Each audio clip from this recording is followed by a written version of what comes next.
Hey guys, welcome back to the Financial Experiment. Today we're taking a look at my Robinhood portfolio and its performance over the past week.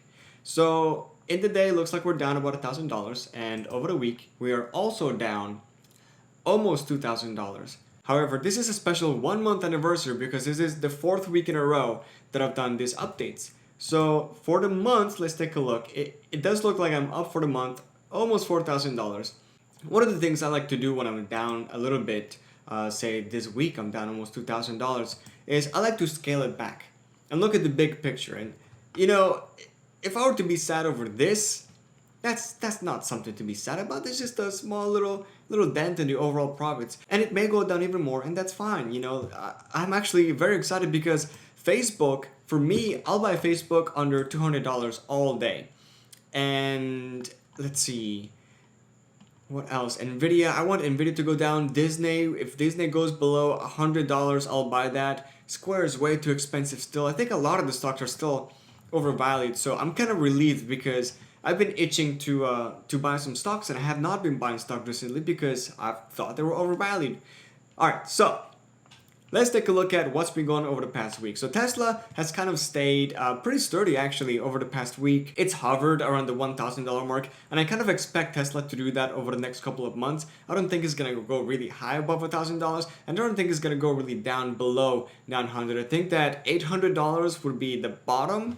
If we let's take a look over the past 3 months.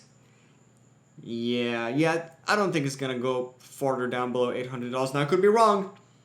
You know, no one can predict the stock market, but I just don't see Tesla going down too much. Same with Microsoft. You know, Microsoft has always been a very sturdy stock, and I've said this over and over. If you're just getting into investing and you're thinking, what stock should I buy? I want to buy into a stock that is big, but it has a lot of growth opportunity and not a lot of volatility.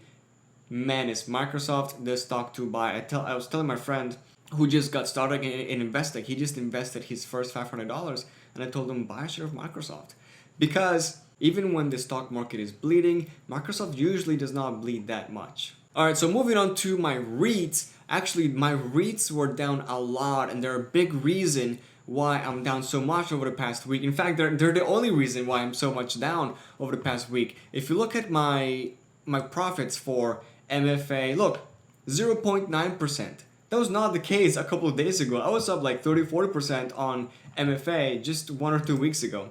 MITT, I'm actually down on MITT. I remember 2 weeks ago, I was up over 150% on MITT. So not only have I lost all my profits, but now I'm actually in the negative. And I remember thinking when I was up 150%, I was thinking, wow, I wish I would have known that this stock was going to go so high. But at the same time, of course I knew this stock was going to go so high. You know, otherwise I would not have bought it. And when the stock was so high, I remember I was talking to my friend on the phone, and we were talking to each other saying, if only we had known this stock was going to go so high, we would have bought so much more, right? We would have doubled our investment.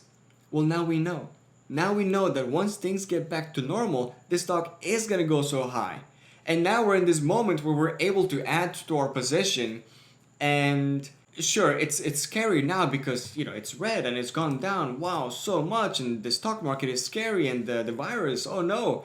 But I really do believe this is just an opportunity to buy, and I hope it goes down a little bit more so I can actually lower my average cost per share. But that's just my overall thought with these REITs. I really think that sure, there are some REITs out there that are dangerous and I would not invest in, but looking at the ones that I have invested in, I have high confidence. I have high confidence that in a couple of months, maybe even a full year, when things get back to normal, they're going to go back up just as high as they did about 2 weeks ago, when everybody thought we're going to open up and everything was going to go back to normal. And then we saw an increase of corona case viruses, and everybody started freaking out. So even though my REITs were down so heavily, this is why I actually really like having most of my money in 2 companies, Tesla and Microsoft. And the reason for that is that where are they going to go? Where are they going besides up over the next couple of years? And the same thing with Facebook and Apple, where I wish I had more money in those companies, but Tesla and Microsoft, man, like even in these days, they're actually not down that much. The only reason why I'm down is because of my REITs, which I knew coming into it were going to be very volatile stocks. But this allows me to keep a cool hand and know, look, yeah, I might be down so much on my REITs, but Tesla, it's down what, $45 this past week? I can handle that. If Tesla dared went back down to $500, I would love it. Oh my, I would buy so much stock. Okay, so what is happening in the stock market overall, right? Obviously, there's a lot of volatility. Obviously, I think there's a good chance that the stock market is going to continue going downward. So if you're looking to put money somewhere, where do you go?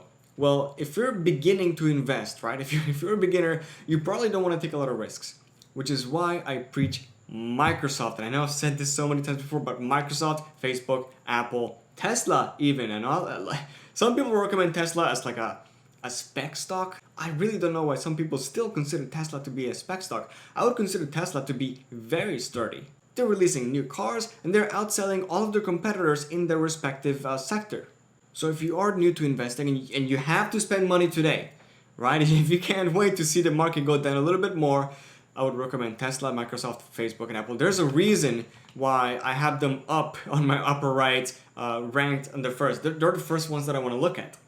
And if you are looking to invest and you have not downloaded Webull or Robinhood yet, make sure you use my referral link down below so that you can get a free stock and I can get a free stock. A lot of other YouTubers out there, they're pushing Webull because they get more free stocks and they get more expensive free stocks. You know, it is true. Webull does give you stocks that are worth like $15, $30, whereas Robinhood, they give you a stock that's like $2 or $3. So for them, it's a lot more money efficient to recommend Webull. But I'm gonna be honest with you guys, Webull, it's very complicated. Okay, I have not been able to buy a stock through Webull the past couple of times I tried because it's so confusing.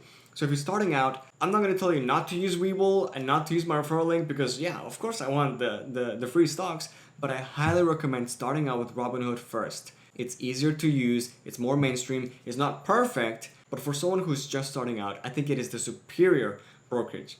I actually had to walk my friend through how to buy a stock on Robinhood, and I had to tell him, okay, you click the buy button, and then you say how many stocks or how much money you want to put into it, and I had to walk him through it, and that was Robinhood. Imagine if it was his first time and he was on Webull. I can't figure out Webull, Anyways, enough of that rant. If you like this video, hit the like button down below, and if you want to stay up to date on my winning strategies to maximize my wealth, make sure you hit the subscribe button too and follow me along. Thank you for watching, and I'll see you next time.